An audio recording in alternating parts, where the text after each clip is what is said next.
I will be the moderator for this first afternoon session. And we're going to have 4 presentations. And after that, we're going to do a short tea and coffee break, followed by another session with 3 presentations. As I mentioned, maybe not all of you were here, but we're going to have presentations in English, and then by the end, one in French as well. So please, if you're not a French-speaking person, you can grab a headphone with and then you will have the translation.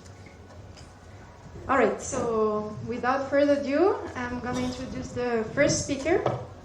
We're very happy to have this afternoon with us Levi Manafri. Levi is cultural enthusiastic. He is also an assistant director in ethnology at the Institute of Papua New Guinea. And this afternoon he's going to do a presentation on Melanesian artists, revitalizing traditional forms to create new expressions. Thank you, Levi. Thank you, moderator. My name is Levi. Topic, correction. Melanesian artists reinterpreting traditional cultural forms to create new expressions.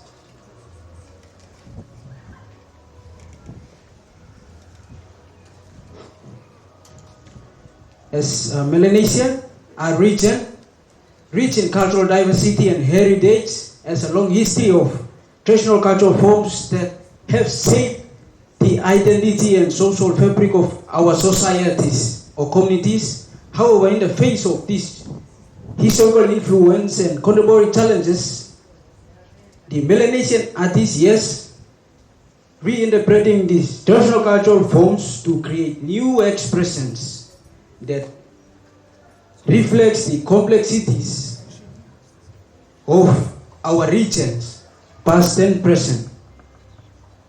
The picture is a recent photos showing the example of Melanesian traditional cultural forms. Okay, we call it potipilas. Okay, it's common in all across Melanesia.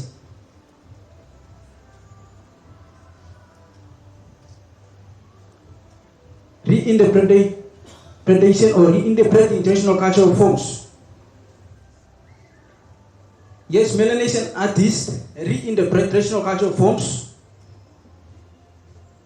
traditional motifs, symbols, and techniques in innovative ways, incorporating modern mediums and styles to create artwork that are both rooted in tradition and reflective of the present. By reinterpreting traditional cultural forms, Melanesian artists contribute to the evolution of a contemporary Melanesian identity, fostering cultural resilience, pride, and a sense of continuity in the face of modern challenges. Example of reinterpretation. We have paintings, sculptures, textile, dance, performance, and literary works. Okay, Melanesian artists use traditional mediums and modern mediums to came up with a particular art form. Okay, these are some of the examples of reinterpretation of our traditional cultural forms in Melanesia.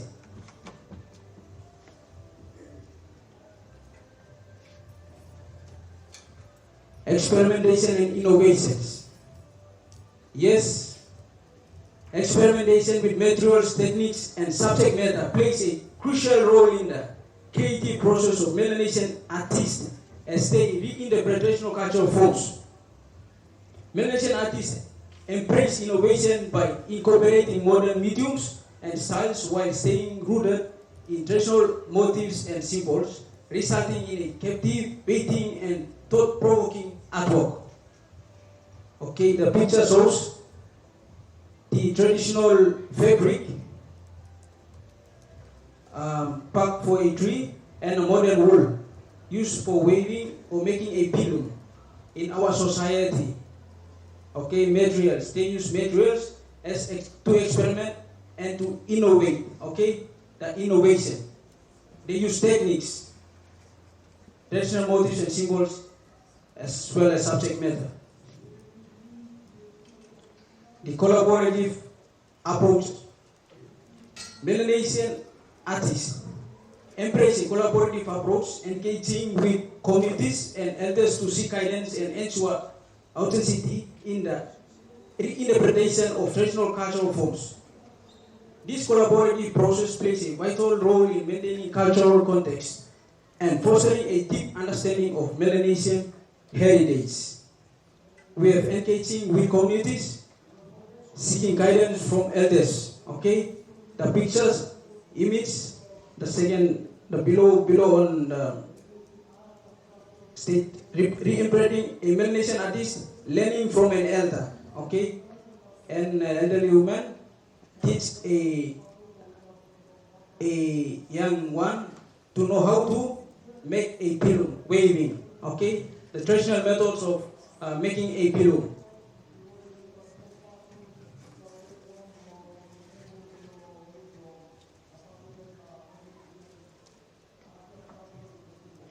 Bridging the gap between past and present. Melanesian artists play a crucial role in bridging the gap between the past and the present through their interpretation of traditional cultural forms. Their creative expressions allow for the preservation of cultural heritage while reflecting the complexities of the contemporary Melanesian society. We have the image representing a Melanesian artist blending traditional and modern elements. Okay, we have this we call it pas in our PNZ. They used to tie it around their hands and foot in times during the traditional celebration, like songs, traditional songs, time to celebrate. Okay, so this one they use both modern wool and traditional fabric of the tree to make. So preservation of cultural heritage. Through their interpretations, Melanesian artists ensure the continuity and preservation of cultural heritage. They draw from traditional arts, crafts, rituals, and storytelling, keeping these cultural forms alive and relevant in the face of modern challenges. Our history is recorded through, not written, not to disregard written today, but just to value what the history is, going past. It's all mostly storytelling, oral storytelling, songs, yes, performance through dance and drama. And we've got our students from the school, our creative arts school, from the university. We brought our students who actually have presented some of the piece, contemporary music and dance as part of this as well, and visual. So visual that comes through carvings, sculptures, drawings, paintings, and that is where I will be stressing or touching a bit on. And these are all forms of communication. Now, as a designer and an artist, we see that in all art, it starts from something. And those that have gone through the art school would know that every art and a visual message starts with that point. As the point moves, it creates a line. As the line continues, it creates shape. And as shape continues, it creates forms. And those forms, as we continue to define those, it creates texture and all those proportions, size. So those are the elements of design. Now, that's from a Western context that we describe. But in our Melanesian perspective, we do have so many different interpretations of those things. We have lines, tattoos, for instance.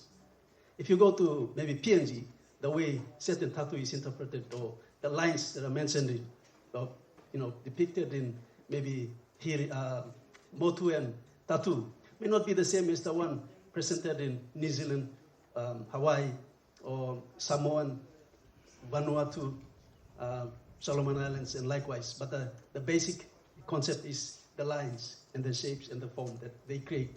But there is a message to it. Okay, so it's just to connect that not only Western education or Western system has meaning and significance, but we do have significance in those. Now, looking at some of the traditional, I would say, objects of art for PNG, visual arts. Now we've got masks, carvings, sacred faces or mask canoes, and body tattoos, and all those. These are visual arts, in a sense, that stories have been passed on. We don't appreciate maybe, but we do, as we see today, that images, which are the strength of our ancestors. They don't record it, like I said, in a sense of books, and it's in libraries maybe, but they pass it on by putting it onto someone, maybe tattoo, or onto carvings, stories, their stories. Now, there is something that in visual arts we try to capture and present. So, like I said, the roots of most of what we do has gone back to the traditional understanding of our culture and the lines, the use of lines and shapes. And I'd like to say these are all my paintings. Some of the paintings I do. I don't do. Usually I do realistic drawings, paintings. That's how I started. But as I go over time, I started to integrate, designs and all those things. But looking at them, there's one piece. I don't know if there's this particular piece that represents. It's a painting that depicts. If those artists from Vanuatu, they would see some of the Vanuatu designs there. It has almost all the designs of the Pacific, Melanesians, including New Zealand, Maoris, Hawaii's. So the idea, the story behind this is the land and the ocean. The title of the story is the land and the ocean, the source of everything. So as we know, Pacific Islanders depend on the land and the sea as being the source of life. You take that away, means you take their life away. So based on that, concept that was developed, that painting was developed. And again, storytelling and telling our history most times is often placed or put in artworks like that. And if you can briefly see that, it's not really clear, but from the left to right, you would see this kind of transitions from simple lines, bold shapes, to a bit complex or integrated. But the better paradise is like purely PNG designs, and then the other one has a bit of Pacific mixture of Melanesians and other Pacific Island nations, Fiji. Okay, now to the part where how then could we use those significant elements of design and apply to today's knowledge and understanding. And in terms of adopt and adapt, we talk about, the previous session talks about technology. The earlier sessions of today as well talks about technology. On one side, we may disagree with the introduction of technology destroying our cultures. On the other side, we should, as academics, we should also ask, how can we embrace, because we can't change, technology is here to stay, as they say, but how do we embrace the advantages of it and start adopting certain part of it and integrating culture into it? So that's where my interest, in visual art starts to get into. So I started developing interactive application software and trying to see how I could, take some of our cultures and put them in to, not really take what children of today wants. Like you take away mobile phone, but you let them use mobile phone. You get the thing that we want to embrace and put it into the mobile phone for them to actually, continue to use, but in a way sustain culture. So that brings to some of those like products. So over the years, I worked with some of my students. This is one of the products that we did. Some of the students at the University of Papua New Guinea, we developed custom typeface or local fonts, letters. When you type, you get letters, maybe Roman times, numeral, and you take all those letters and you put them and you decide on what, maybe, I think you all know about what I'm saying. So we decided to get different, we have so many cultures, like 800 plus, 800, I think exactly 860 by far, 830 plus. So we get some of the students to or thematize their culture in a common object. And then we created alphabets from A to Z, 1, 0 to 9, and some symbols. So I developed, because like I said earlier, I do also software programming, so I developed software application, embedded those, and then we did some graphics, vectorization, putting those into the software and install. So I will quickly go through it towards the end to show some of the end product of it, actually, not towards actually installing, but showing how it can be used. So this is one of the products, utilizing technology, but also trying to embrace culture. So if you look at it, we've got, putting that into, and the other,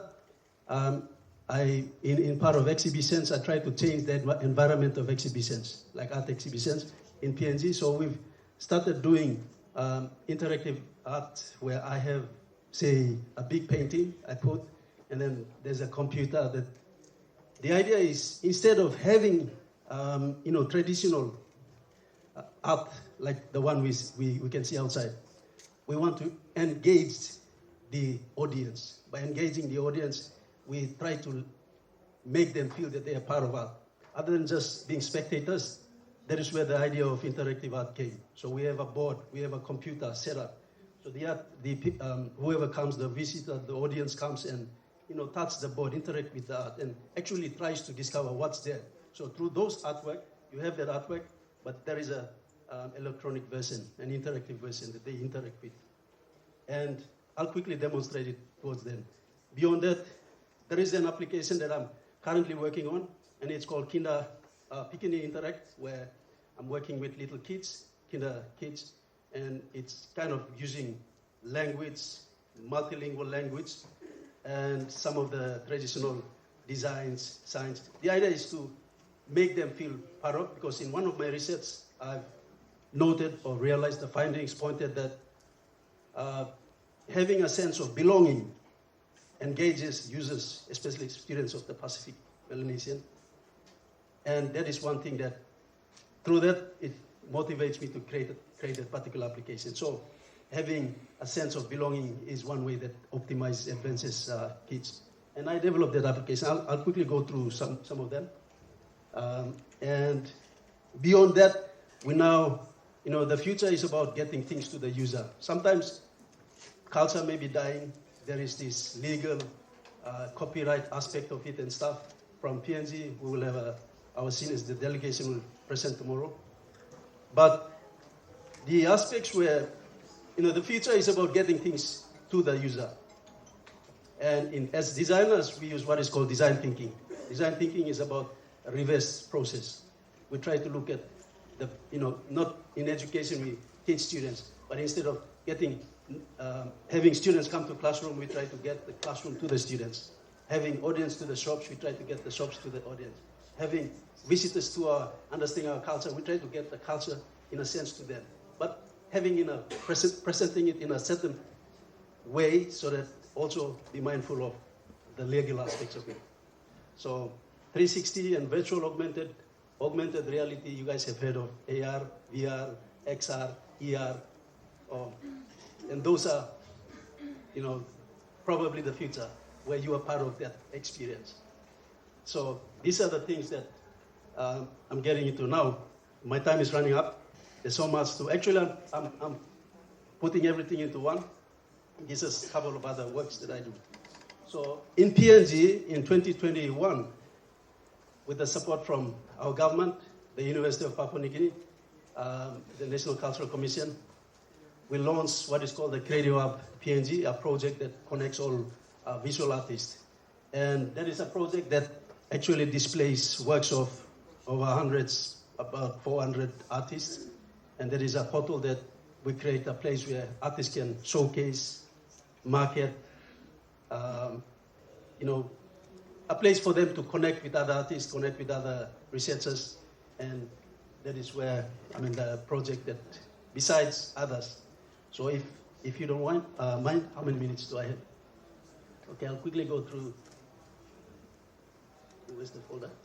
This one here. Can you open the software? The software here. One of them. Yeah.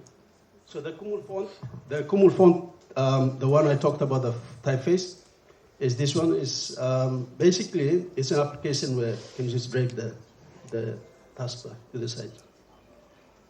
So this is an application we developed where it integrates different. Like if you look at it, these are features or themes from Papua New Guinea, and this is Kalibobo. This is the design from Milne Bay. So sorry, I did not realize it was not on. Maybe you drag it to the.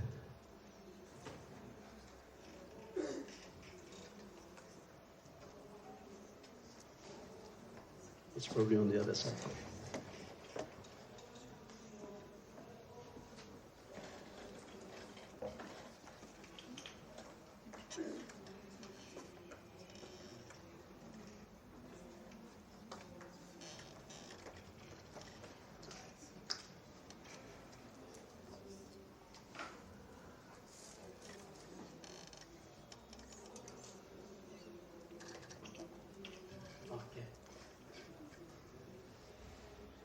So this is just to show this is the typeface application, the software that we designed. I actually designed, developed, and integrated students' work. So you see the StoneX. This is one of the different themes and cultural features that we integrated into software. And you guys know when you use Microsoft Word, you decide on Times New Roman or Arial, whatever. But this one, once you install it, comes with like 35, 36 different typefaces that reflects different cultures from Papua New Guinea. Now you can then decide on what you get and you pick and use, and you can. Yeah, and we've got, can you open the other one? Just a quick one here, the next one. Yeah, yep. So now I talked about having the audience being part of the art. So in 2016, I came up with that concept, and we did a group exhibition where I kind of try to get the audience to be part of the art by being engaged. Now, the idea was for the audience to, look at, it's a very simple version of it, but you click on all those different faces, it shows the 22 different provinces of Papua New Guinea. Now, with those 22 different provinces, as you click on them, it shows you the province where it is, those red. But the basic idea is we bring that culture, to the user and engage the user to be part of the audience, to be part of that experience. So not only exhibit and having them come and look, but rather having them gone through the work and gone through the experience and appreciate, in a sense, the last one. And finally, there's the Pick and Interact, which involves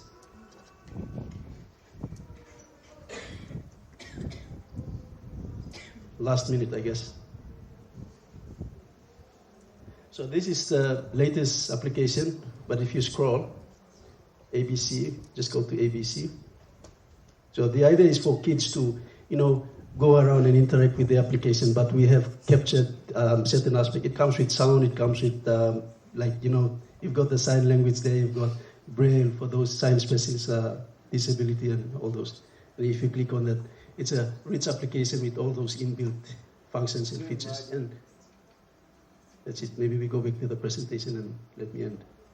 So there's so much, but I just kind of cramp it in that little time. So a quick recapture, looking at 21st century arts, the theme, culture shaping a contemporary Melanesian way. We've gone through a quick evolution of a personal story and personal experience of the evolution of art through those different contemporary to this modern and going forward. I haven't shown, I've got some 360 videos, I've got some, but it needs you to get into the 360 camera, glass 360, the 3D glass, and have an experience of it, but I'm not going to show that because I think time is running out. And I think with that, it ends my presentation, and these are my contacts. So if you want to. Thank you. Questions?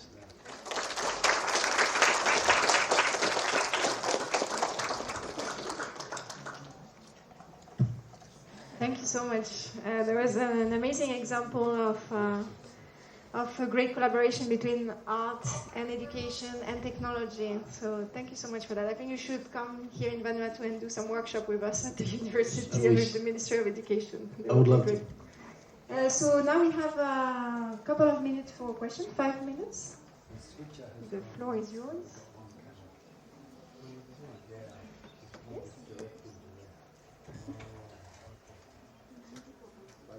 We have a question here. Thank you. Okay.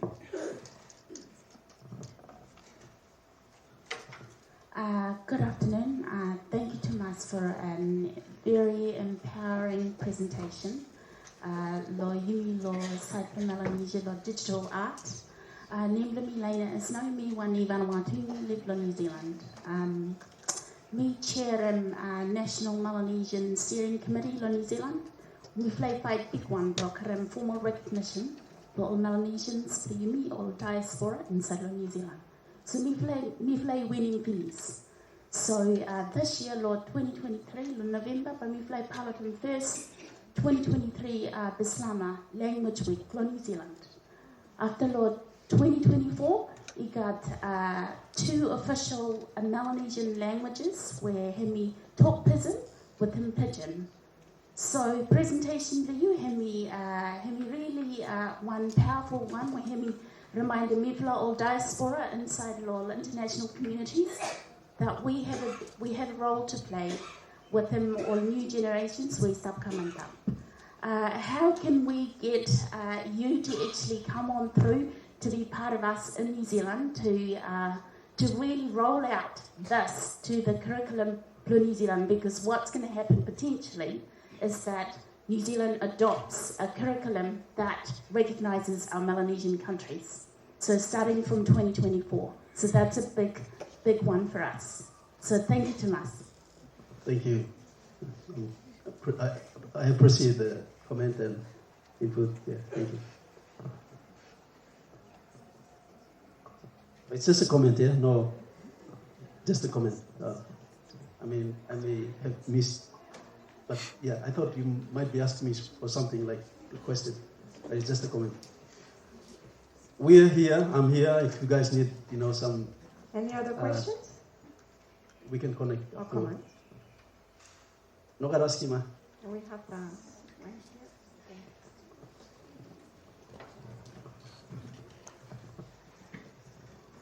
How do I get access to the common funds? Common funds. Actually, we're doing fundraising for, and next year we'll be doing the version 2. But you can see me after this. And I forgot to bring. There's a whole bunch of CDs. Well, we can connect you to the digital version. So you see me after this. And thank you. Thank you. I think we will all come and see you afterwards. Yeah, if you have any comments, please see me afterwards. All right, thank you. Thank you. Thanks again. All right, then we'll have our next presentation with Maya and Lina, please. And if David is here as well, if you can come, please, on stage.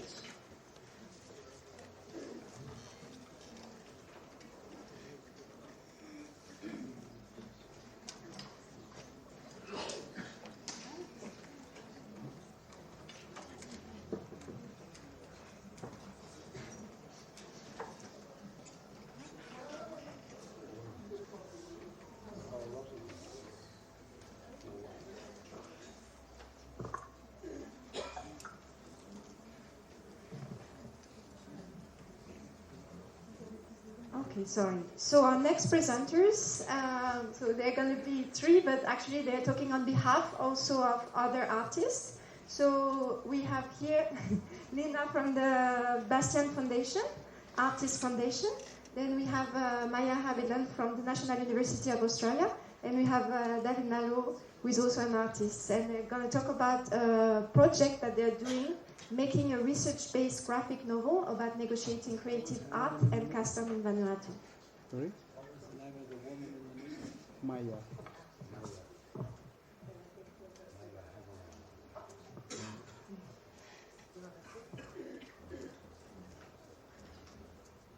Thank you, everybody. My name is Maya Haviland. As Leslie said, I work at the Australian National University in the Centre for Heritage and Museum Studies. I just want to start by acknowledging the land on which we meet and the custom owners of this place and the custodians of all of the cultural knowledge which we're drawing on both in this presentation and in all of our conversations here, and pay my respects to the keepers of culture past and today and into the future. I also want to acknowledge that I'm standing up here speaking on behalf of quite a few people, many of whom can't be here today. As Leslie said, we have with us David Nallo from Organised and cultural producer and cultural keeper as well, and Lena Ariki, who's co-director of the Foundation Suzanne Bastien here in Port Vila. Those who couldn't be with us are Deli Roynalo, who is also from Localize and is an important cultural advisor and researcher in the work we're talking about today, and Marcel Melto, who is a storyteller, artist, musician, multi-artist person, who is unfortunately sick and couldn't join us today, but you'll hear some of his words. And also Derek Wamley, or Narsong Talio, who is an artist from Pango here in Port Vila, who is currently living in Perth in Australia, and so is here in spirit and also in creativity. You'll see a little bit of his work. So we want to just give you a little glimpse into a project that is a work in progress. It's part of a series of projects that have been going on since about 2017, 2018. And is looking at making a graphic ethnography or a graphic novel based on research we've been doing for a few years with artists. Cool. Oh, cool. So this kind of cluster of activities and projects we've been calling Remix, and is a research project, a practice-based research project exploring how contemporary artists in Vanuatu, particularly in urban places, are negotiating custom and creative practice. You can see the official researchy questions up there. And I just want to acknowledge that this word remix is one that has been a provocation, I guess, in thinking about the ways that people are repurposing, reusing, responding. I'm trying to think of Levi's good words that he used before. And I want to acknowledge that the two presentations we've just heard before are a great sort of introduction to the themes that we've been investigating in this work. So we've been looking at how custom knowledge forms stories are inspiring and evolving in people's practice, and how that's negotiated between artists, cultural knowledge holders, the organisations and groups who have responsibilities around navigating those spaces. And we've been thinking about what roles does this have in contemporary expression here in Vanuatu, and hopefully also thinking about how are these processes of negotiating the space of custom and creativity informing the policies and protocols, or being informed by current and historical protocols about how to work with custom knowledge. So our approach has been mainly a practice one to support creative artists and cultural workers to make new things, exhibitions, artworks, stories, various things, and through doing that process of supporting creative practice, exploring and understanding people's perceptions, the points of view of artists, what they're having to do, how they're negotiating this, and the perceptions of cultural knowledge holders and the keepers of custom. So the picture that is up here on the screen, So we started this project with an exhibition in 2018 called Remix 1, which was held at Foundation Suzanne Bastien Gallery on the Pango Road. For those of you from out of town, if you haven't been there, you might get to go there. It's closed at the moment, I think, for other activities. And so Remix 1 was a project where we had an open call out to artists around Vanuatu, mainly urban artists, to submit work. We worked with the Vanuatu Cultural Centre and the curator there of the National Museum to look back at things in the collection to see are there artworks that both from sort of recent contemporary art and also to show things very similar to what you were talking about, Levi, around the ways in which materials are, evolving and responding. So we had those two. We had some historic works. We had an open call out to artists. And then we also supported 3 artists who are up here, 2 of whom have already been mentioned, Derek Wanley and Maz Smelter, and Amelia Lovo, another artist from here. She's from the island of Erromango but lives here in Villa. And they were supported for a little pilot project to go and spend some time in the Vanuatu Cultural Centre to do some research, whatever they wanted to do. They did all sorts of things. Some people spent some time in the library, other people went and looked at some of the objects and collections and then made some new work as a response for that. And that was shown in the exhibition Remix 1, which was then held I think that was just one-off there at the gallery in Pango. That then led to a recognition that there's not a lot of support for contemporary artists here in Vanuatu to make new work, particularly if it's not for selling directly for a market. And also recognising that having the opportunity for people to do some research, either with their own family and their own connections or with collections, like the Vanuatu Cultural Centre collections, was really valuable to supporting new creative practice.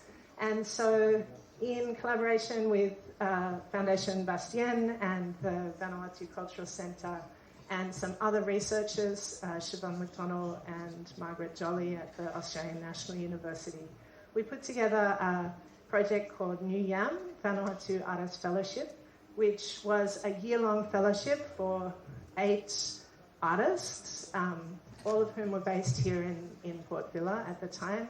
And we, with support of Lena and Marcel, who were co-curators of that project, invited artists at different stages in their practice, from very early emerging artists to some people who were more established, and particularly looked for multi-arts, people working in very different forms, from carving to performance to painting. I think there were some musicians at the beginning too, a couple of musicians, and particularly wanted to support. We attempted to get an even balance between men and women, though a couple of people had to drop out. So that project was a way to do this research, was to support some people to make some new work, particularly responding to these 2 themes of custom knowledge and thinking about how to navigate that in people's lives and creative practice, and then also responding to the issues of climate change and how traditional ecological knowledge might be useful in responding. So that was the brief. It was very broad. And the artists were then supported over a year with a small stipend and some workshops where they came together as a group to kind of share different creative practice, and all hosted at Foundation Suzanne Bastien Gallery. So you can see the pictures up here was from the first arts workshop that we had in October 2019. And then the Vanuatu Cultural Centre supported some of the artists to travel to Malakula for the National Arts Festival that same year, 2019, I think. And the middle photo is of Amelia Lovo and one of the works that she produced out of that, where she actually went back to her island and learned how to make tapa and did some research on custom colour and how to create some custom paints. So that was a complicated project because halfway through, COVID hit the globe, and the borders shut with Vanuatu. But there was a great opportunity in that everybody here was still open, and so Lena and Marcel and the group of artists really ran with the project and kept it alive over that time, producing an exhibition called Step, Follow and Step, which happened in October 2020, I think, where all of the 8 artists were able to present their new work. And I guess one of the unique things about it was that people were making work not just for sale at that point. It was a chance for some creative exploration. What you see up on the screen here was an online version of that exhibition that we produced because, of course, borders were shut, and well, people here in Villa got to see the exhibition, and it was remounted, I think, also at the cultural space, the French cultural space downtown.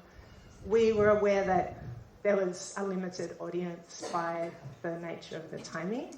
And also going back to 2017 when we first started talking about this project, all of the artists and the different cultural organisations said, hey, it's great to make an exhibition, but only people in Villa are likely to see that exhibition. So one of the things we had set out to do was to document the journeys of the artists in short films that could be shared on Facebook. We worked with Further Arts, as well as one of the artists in the group, Nikki Kaltonga, was the filmmaker. And some of you might have seen those films were screened last Friday at Tanah Cine on the big screen, which was not what they were designed for, but I hear they looked good all the same, so that's good. So you can see up here the exhibition, the website's up there if you want to check it out, and the films are all up online as well.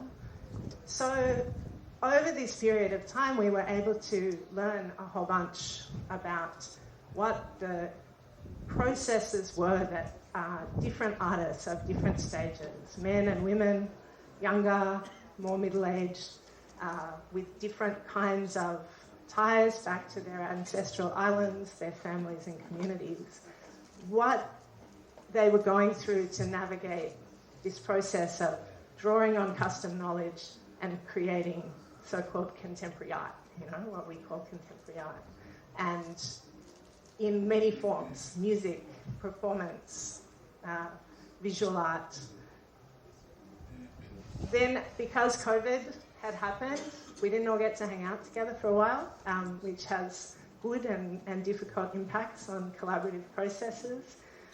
But we started to think, how do we tell these stories? We told the stories of individual artists, we showed their work, but there were some really interesting themes that were coming out, particularly for urban-based arts practitioners who were facing common and distinct challenges. There were some special challenges for women.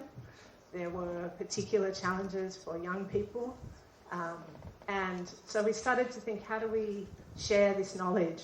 And the goal has always been to share that back with other potential artists, emerging artists, and the communities that can support them or can sometimes hinder them in their creative practice. So Narsong, who, as I say, is now living in Perth, had been quite involved in this work the whole way along, and he said, you know what I would have loved to see is like a graphic handbook for young people about navigating custom knowledge in creative practice. And I was like, that's a great idea. How are we going to do that? So we all sat on it for a little while, and then last year,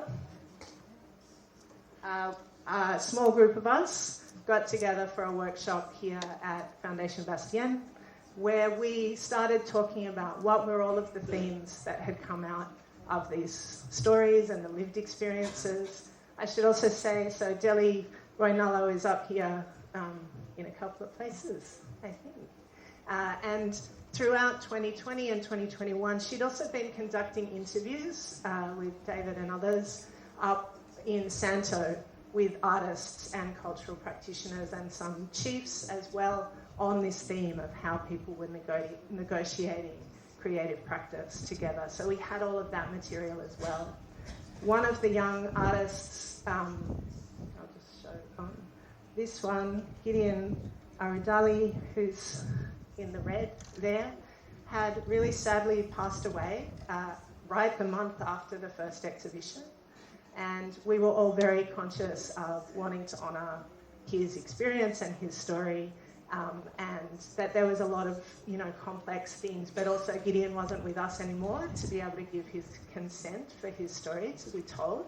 So that inspired some creative thinking.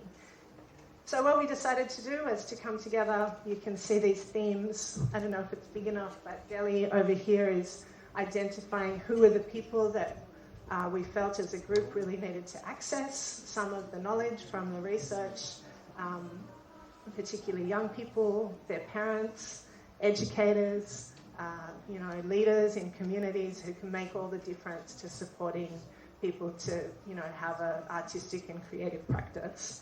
And we came together, invited Marcel, who many of you probably know, who is a master storyteller and has spent a lot of time researching custom stories and telling custom stories, but he's also an author himself. And we had a 4-day workshop in which Marcel wove his magic, I think would be how I describe it. We reflected on themes, we reflected on lived experience. And out of that, Mars developed, he wrote a novella called Trifla, informed by this body of research. So I just want to say one thing, I guess. We made a really conscious choice to fictionalize the experiences of many people and weave them together into the story of some young people. And this is the story that has been put together. It's going to be published, I think, later this year by a local press here in its Bishlama version as a text. And then our friend and collaborator, Derek Wamle Narsong, has begun to draw it as a graphic story, basically. So you can see 2 sample pages here. And I'm going to take a minute extra or so and hand over to David, who's going to do a short reading of the very beginning of the story in Bishlama.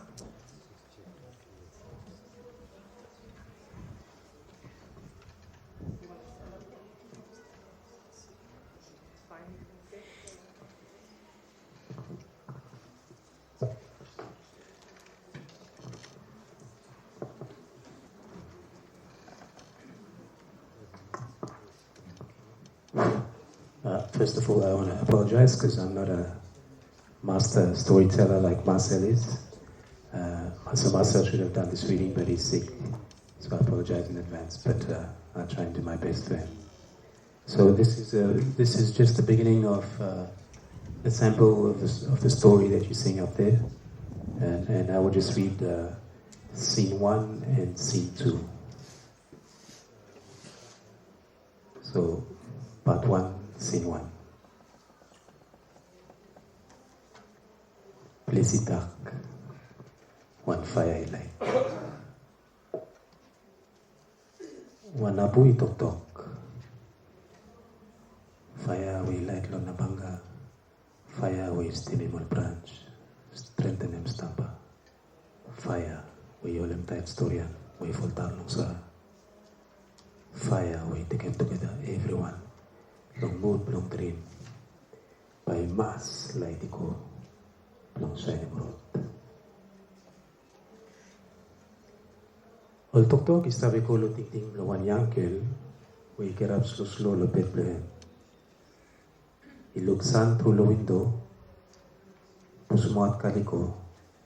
Sakemae ko. Outside. He watched one green pigeon. He walked out without fright lo Bethlehem. Now he is down side bed, moi prayer. Same time, he tell him thank you lo big man. He think about life where he live lo him.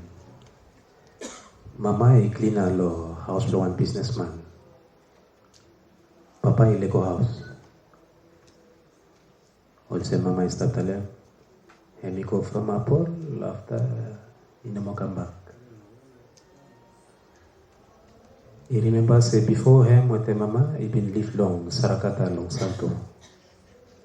But since we tati go from Apple, only come back stable villa. Nemblohem Leitano. He made him school early from situation we stop. Na ibin between 1 year we to lay stop long area Blaman place. To lay stop antap lawan hill lo Cocorico.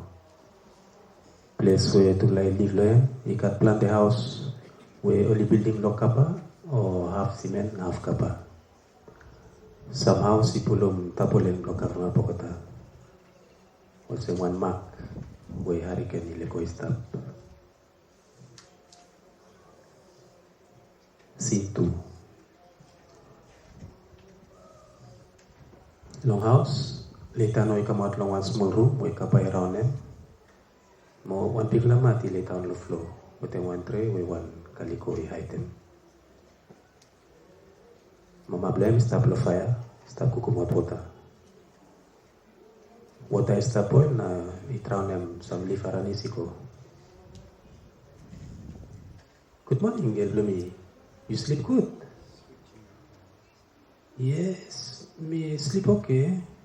Later no answer him with an empty face.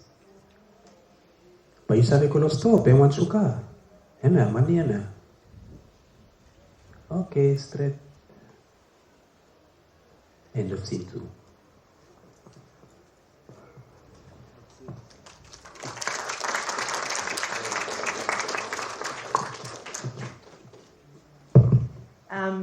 So we'll pretty much leave it there. I just wanted to put this up here because, as I say, this is a project in progress. Any ideas or support that people have about where to publish a Pacific graphic ethnography would be very welcome.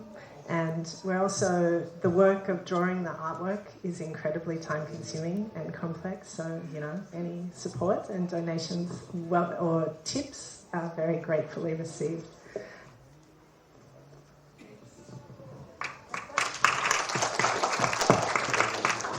Thank you very much to you three for this very interesting talk about how we build a project like this one. And I have to say it's quite unusual that we hear about graphic novel. So very good and very interesting. And thank you for the moving reading, David. We have a few minutes for questions. Is there any question or comment from the audience? I can start maybe with the first question. I'm not familiar with graphic novel, and I was wondering if you know already projects that are going on or that are already published here in Vanuatu or in the Pacific? As far as we know, this is probably the first one in Vanuatu. I know that there's a fairly growing tradition of Indigenous graphic novels and graphic ethnography, some out of Australia, quite a lot out of North America, some out of South America. I don't know of any in the Pacific, and this is one of the reasons why we wanted to present here in this forum, because anybody who knows some, please, we'd love to talk to you and connect our group up. I would say that there's a sort of growing movement in research around presenting research in this form, and we've made a sort of conscious decision around trying to reach audiences that, certainly academic, but other research doesn't necessarily get to, like young people who aren't finishing school, for example. Yes? We have two questions.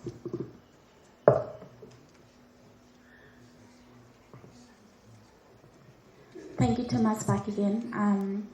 I'm very interested in the graphic novella. Have you thought anywhere around puppetry? Incorporating that into puppetry, just to reach an audience of children? Yeah. Thank you, Thomas. Sorry, I wish that Mars was here to respond to that. No, but great idea. Love that idea. There has been some talk, not about this particular story, but some of the artworks that came out of the Step Follow Step project about doing some animation. Again, any artist particularly Pacific artists with the technological skill to do animation, we'd love to hear from you because there's a lot of interest. But yeah, great idea. If you want to talk about it, we'd be up for giving it a go, I think. Thank you so much for the presentation. My question is more and more. You mentioned about how you navigate to get stories. Because I don't speak for other Melanesian countries, but for Vanuatu and for my island, especially Ramango, there are areas of boundaries, right? Stops people. There are issues where custom practices that in some areas that even women, us women and other people are not allowed to actually get in and get information. And my question is only to ask, what was the process you used?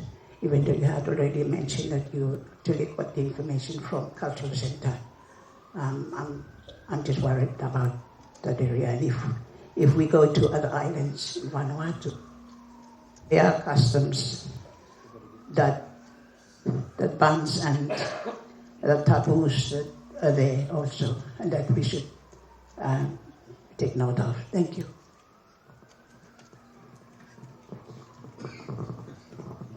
Yes, this is something that Maya, who's leading this project, was well conscious of, and this is why, as you'll see, many people were involved in this, because we wanted to make sure that we thought about all areas possible, and in terms of, we did have lots of discussion about what you're talking about in terms of boundaries of access to knowledge, and even if some of us did have access to the knowledge, whether it would be correct to put that knowledge out.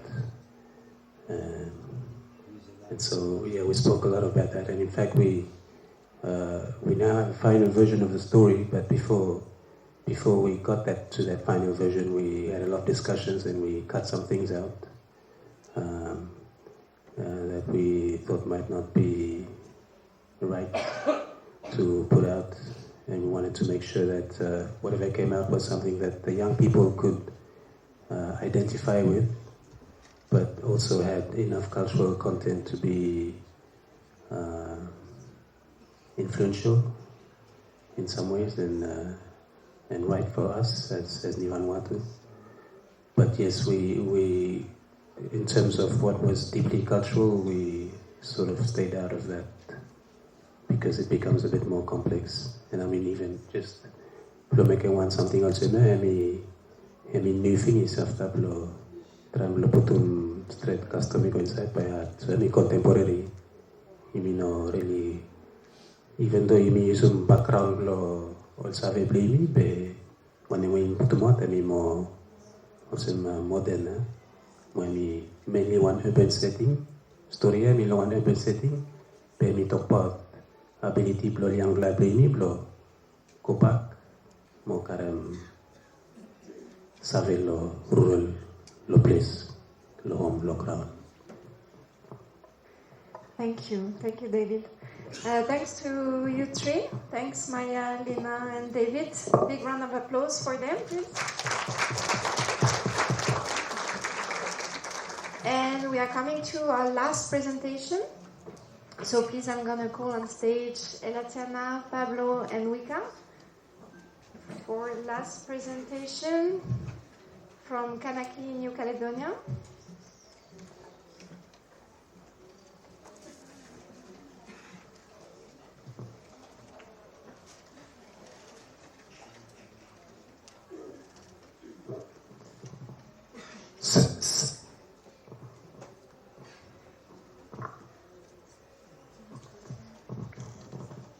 DJ.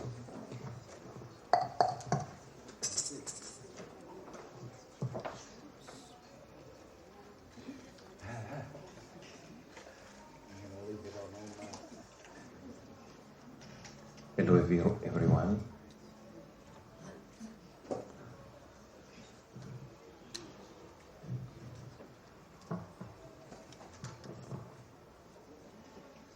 And so now we're gonna have Wika, Vanuatu Kanak artist, then Pablo, cultural mediator and artist as well, and Elatana Razafi, researcher from the University of New Caledonia.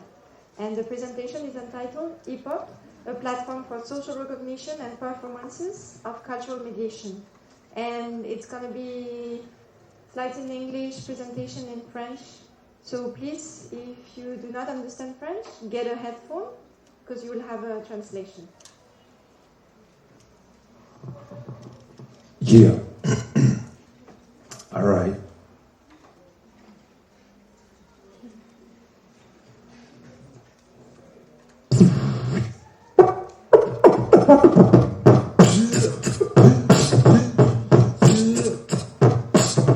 J'avais de la peine, j'avais de la haine, j'ai eu l'histoire plus longue qu'un fardeau, vécu plusieurs qu'un marteau, des gens, j'en ai vu des problèmes, j'en ai plein le cul, des frappes, j'avance, puis j'en perds, puis j'en pleure.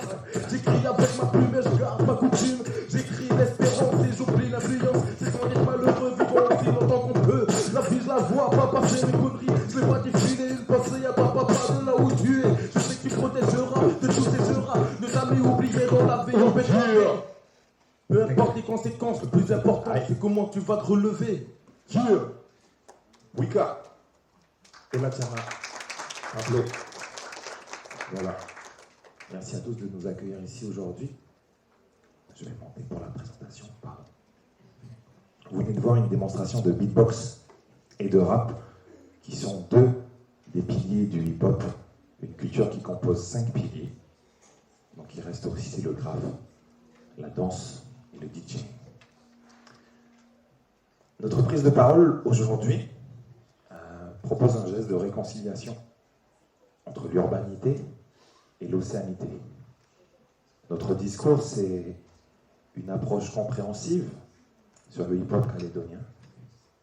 Mais l'objectif ici, c'est pas d'en faire la promotion, mais c'est de parler du hip-hop comme une culture importée qui est arrivée d'ailleurs, qui s'est implantée dans le pays.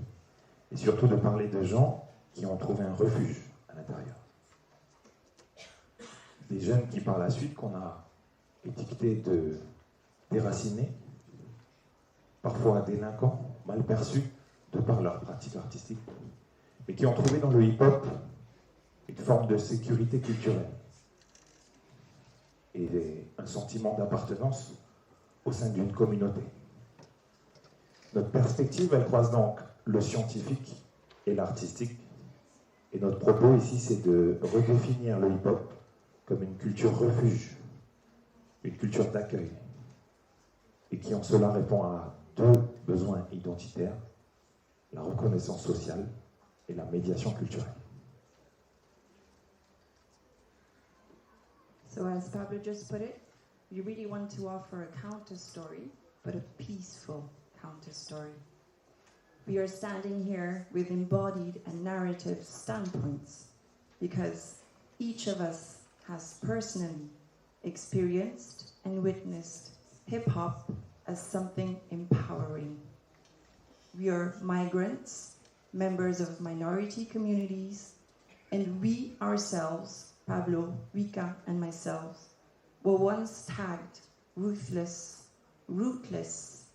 But thanks to the hip-hop community, thanks to the people we met within hip-hop, we somehow found a way. And this bridge, this way, took us to social dominant languages and spaces. Thanks to this bridge with hip-hop community, Wika became an artist. Pablo became a cultural mediator. I became an academic. So, embodied and narrative standpoints, because every day we witness how hip-hop is empowering youth on a daily basis, because all three of us are educators at different levels of the educational system. So we speak here before you with humility. We speak as educators who work with youth and who also notice a paradox.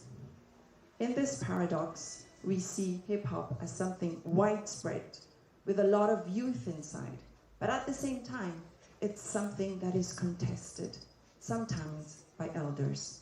This is why we call for a comprehensive approach, as opposed to something apprehensive or reprehensive. Please take your understanding hats and follow us. Our outline today is very simple. We're going to show you a bit of context, the outline of how hip-hop reflects in Kanaki, New Caledonia, and then we'll show you very concrete examples of how this community answers to identity needs, fundamental needs, social recognition, and the performance of cultural mediation. Babu.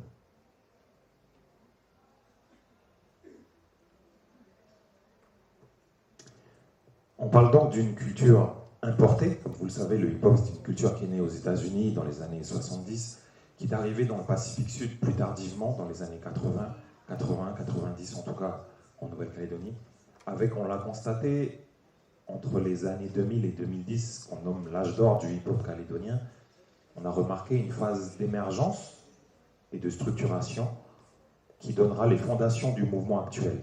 Tous les crews et tout ce qui se fait aujourd'hui dans le hip-hop est né à ce moment-là. D'ailleurs, une citation de Ibalkan, sûrement le rappeur kanak le plus connu, qui a eu du moins le plus de reconnaissance, disait de cette époque-là, ma plus grande fierté, c'est d'avoir osé faire du rap à un moment où quasiment rien n'existait. Aucune structure, peu d'écoute publique. Et à partir de la fin des années 2000, à partir de 2009-2010, on constate une multiplication et une densification des actions, signe ici aussi de la reconnaissance sociale du hip-hop. Now let's take a closer look into hip-hop as a platform for social recognition. Beforehand, you might be wondering, what is really at stake when it comes to hip-hop in Kanaki, New Caledonia? Well, with the crossing of both our scientific and artistic perspectives, what is at stake is not merely the success of a cultural trend or fashion. What is at stake is the well-being of youth coming from Melanesia to Kanaki, New Caledonia, seeking for some sort of refuge. What is at stake is young Melanesians in Kanaki, New Caledonia, seeking for refuge at home. And literally, what is at stake is the survival of Melanesian youth who tell us how they wouldn't be here if it weren't for hip-hop. So it's something vital. As illustrated here, you have a close-up of the last 4 years. Hip-hop has clearly gained institutional, visible, graphic, and visual recognition. Little hit to the paper just before us. Academic seminars were organized. Scientific books published with hip-hop artists co-writing next to scientific authors. Book covers dedicated to street art. Anthologies dedicated to the whole community and its achievements. 2023, you have different events celebrating anniversaries within the community. So this shows social recognition. In other words, something fundamental, a social need as theorized by many researchers in the Occidental world. I can quote Maslow, Mead, Edmund Mark, Erickson, Hall. But in Melanesia, these are theories that we live, that we try and live for. The quotes here illustrate what we've just said, the vital dimension. And the second quote, 2021, you have a dancer, Soufiane Karim, who says that as a migrant, he found a powerful sense of belongingness within the hip-hop community. Now we're going to move on to the second function, performances of cultural mediation. Pour l'approche micro, on a voulu se focaliser sur l'identité visuelle. Alors on peut remarquer sur l'affiche de gauche une affiche qui date de 2014. C'est un festival hip-hop organisé en province sud.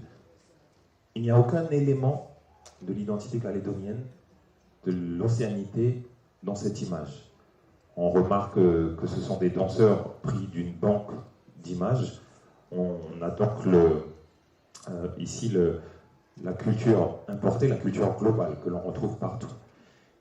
Et puis en opposition, à droite, une affiche d'un crew qui s'appelle Résurrection, qui a fêté ses 20 ans, où on voit notamment un danseur qui performe la médiation culturelle, et on a cette dualité entre la modernité et la tradition, avec à la fois le danseur kanak qui performe les danses kanak, et le danseur urbain moderne qui fait du hip-hop.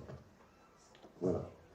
Donc on recherche ici, depuis cette prise de conscience, à valoriser, à visibiliser une identité calédonienne, l'identité kanak dans le mouvement hip-hop, et valoriser une part d'océanité dans l'espace urbain.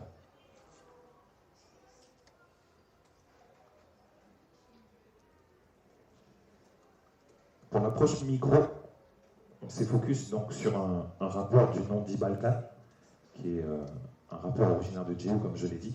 Son surnom, c'est un jeu de mots avec le mot cannibale. C'est aussi la culture hip-hop, ça, de prendre les mots, de les tordre dans tous les sens. Sur cette pochette donc de son album Petit Kanak, on voit là, c'est assez explicite puisque on voit qu'il oscille entre deux mondes. Sur la gauche, on a les tours d'immeubles, la route, la ville, donc l'urbanité, et sur la droite, l'océanité, avec les cases et l'identité kanak. Et lui, au milieu, incarne le lien entre ces deux mondes, la ville où il a grandi, la case, la tribu d'où il est originaire, d'où sa famille est originaire.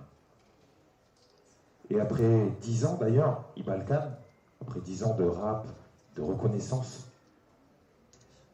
il a acquis une certaine confiance en lui pour aller rechercher une collaboration avec un groupe de Kaneka, le groupe Pae, et a même commencé à écrire et à scander des textes dans sa langue natale, le Djéou. Preuve ici qu'il a gagné en confiance personnelle pour s'autoriser la réinvention ou même la fusion entre le monde dominant et le monde qui a été historiquement nié.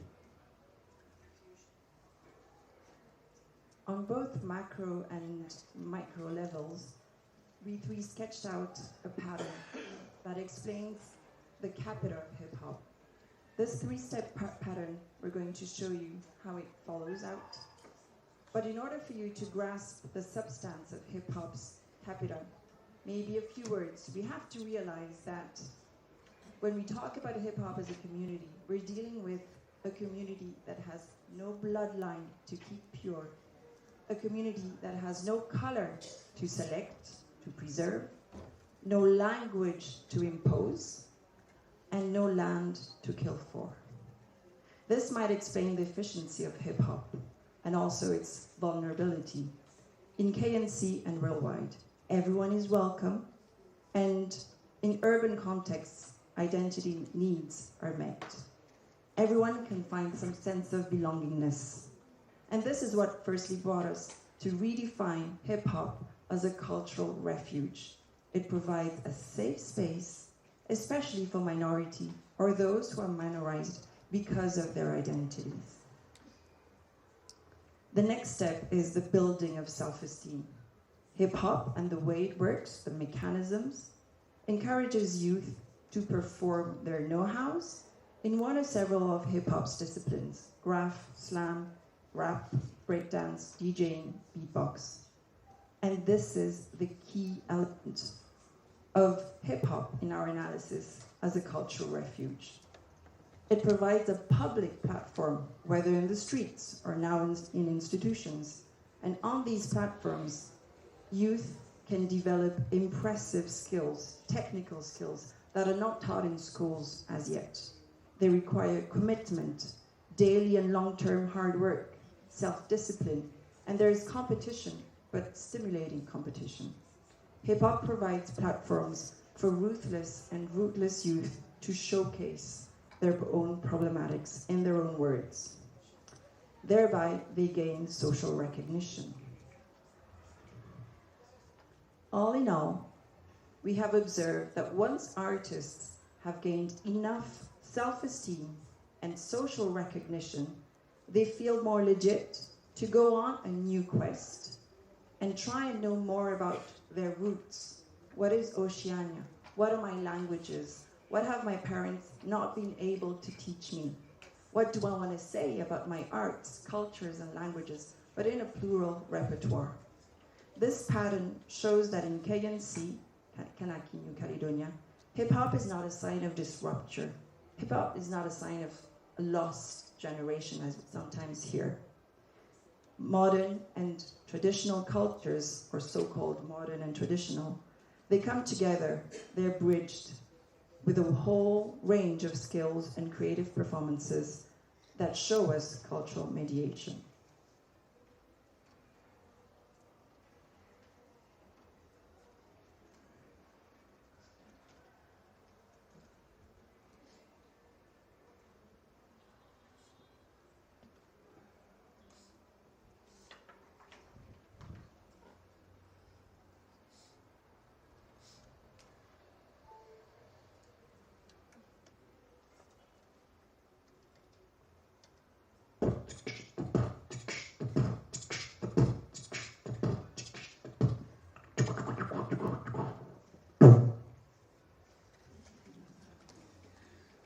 Voilà, le son devait marcher normalement. Pour résumer, les jeunes du mouvement hip-hop calédonien se sont réfugiés dans cette culture, qui est arrivée d'ailleurs, ils se la sont appropriés, ils l'ont façonné à leur image, à leur façon. Et c'est donc un nouveau hip-hop qui a émergé. Oui, il existe un hip-hop calédonien, et qui, à sa manière, trace aussi la voie vers une nouvelle Mélanésie, une Mélanésie renouvelée par la créativité de sa jeunesse.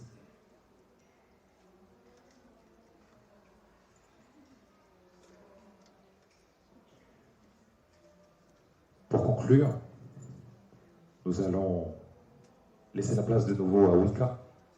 Wika est un jeune rappeur calédonien qui a grandi dans les quartiers de Nouméa et qui,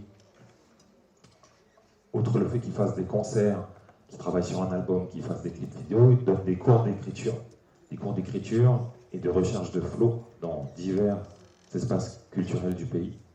Et il y a aussi une recherche de confiance en soi dans son atelier.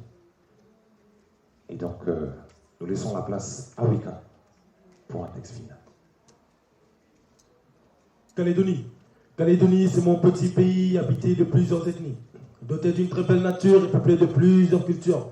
Aimé par des gens d'ailleurs, ce beau pays fait leur bonheur. Alors noir, blanc, entre les deux, c'est les couleurs de nos aïeux. Le vivre ensemble, c'est arrêter la guerre et faire qu'une seule peur. Si vous n'y croyez pas, alors on ne réussira pas. Soyons unis, ne soyons pas des ennemis à cause des problèmes sociaux. Moi-même, Weka, au mic, si t'es 5, je te parle d'une paix au top niveau. Mais n'oublions pas toutes ces femmes stéréotypées, des femmes souvent malmenées, pas prises pour des femmes bénies, mais pour des femmes en mode slavery. Laissons-les lutter et devenir des femmes engagées, car vous, comme moi, on veut un monde sans haine, et un monde sans haine, c'est un monde sans peine. Oui, la lettre N est une lettre à victime, mais vous et moi, nous formons qu'une seule team. Rien que ça, c'est un signe de solidarité. Si t'as le mental pour ça, tu peux tous les mettre bouche bée. Mais n'oublions pas, une dernière parole, un dernier conseil, arrêtons de s'enfoncer dans ce trou infernal, car vous, comme moi, on sait très bien que notre petit pays, c'est notre très belle terre natale. Entre coutumes et culture urbaine, j'en ai fait des ricochets, lancer des droites et des gauchers, comme nos ancêtres, pouvoir fumer des bonnes graines. Faire de ma voix ma passion, mon héritage, je t'offre les clés, mets-les dans tes bagages. Surtout, n'oublie pas ton entourage, car demain, tu verras ce que t'apporte le partage. Laisse-toi guider, mené par le vent. Aujourd'hui, si tu béton, demain, relève-toi, car l'échec n'est pas celle que tu crois. Oh, Letty, tu es là.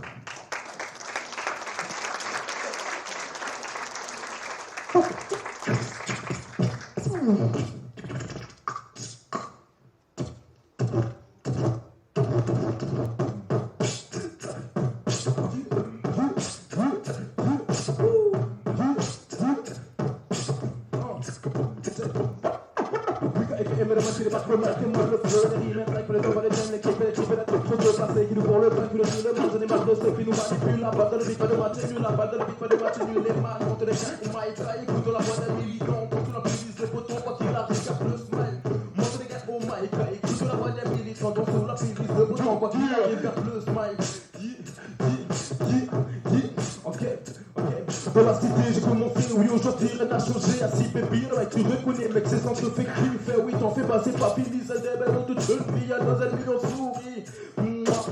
Baby, you're mec, baby, you're school. Écoute, là, je prends la vie, écoute, des mal souvent, MC. Baby, you're Mike, à l'ancienneté. Les petits refrains de la nouveauté, qui quel mic on le fait, c'est pas le même effet. Yeah, baby, you're Mike, wake up. Thank you. Merci beaucoup, c'est une dédicace du mouvement hip-hop calédonien avec l'Université de la Nouvelle-Calédonie qui nous accompagne. Merci beaucoup à l'organisation de nous avoir invités. Merci beaucoup au Symposium, au festival. Merci aussi à la délégation calédonienne de nous avoir fait confiance. Big up à Ea, si elle est dans le coin. Merci à tous.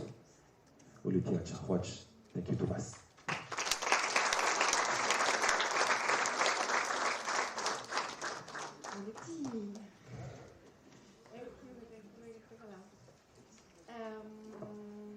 Thanks a lot, Miguel, Tatiana, and Pablo, for this great presentation, and thank you for bringing urban art into this art session that we're doing this afternoon. Before we're going on a tea and coffee break, we still have a couple of minutes to open the floor for questions. So, is there any comment or question for our presenter? Or maybe a counter performance?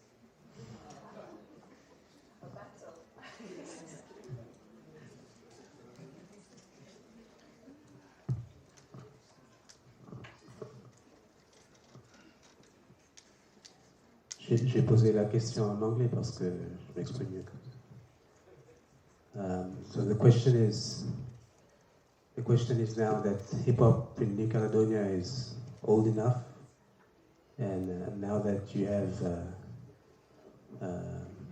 people of the hip hop community seeking to know more about their own roots, do you have like a formal process or maybe some sort of something established that can help the young people of the hip-hop community to reach out towards the elders? Or do you have something in the pipeline, something that in the future you can set up to help young people have access to knowledge from the elders? Thank you very much for your question. I'm just going to have a quick translation. Est-ce que maintenant que le hip-hop a gagné en reconnaissance et en structure, est-ce qu'il y a quelque chose de prévu pour pouvoir permettre aux jeunes et aux moins jeunes qui habitent le hip-hop d'aller vers les aînés? Je vais proposer une première partie, puis je vous passe la parole. Well, I would say that that is our next goal. This is the very first time that all three of us are presenting hip-hop and the scheme, the pattern that we sketched out. And we're starting to talk to different people within institutions to try and seek support so that we can find elders as well as youth who want to meet. Because what some artists have told us is that progress, colonization, name it what you want, but it took away those spaces where elders and youth meet, and this is our next ambition.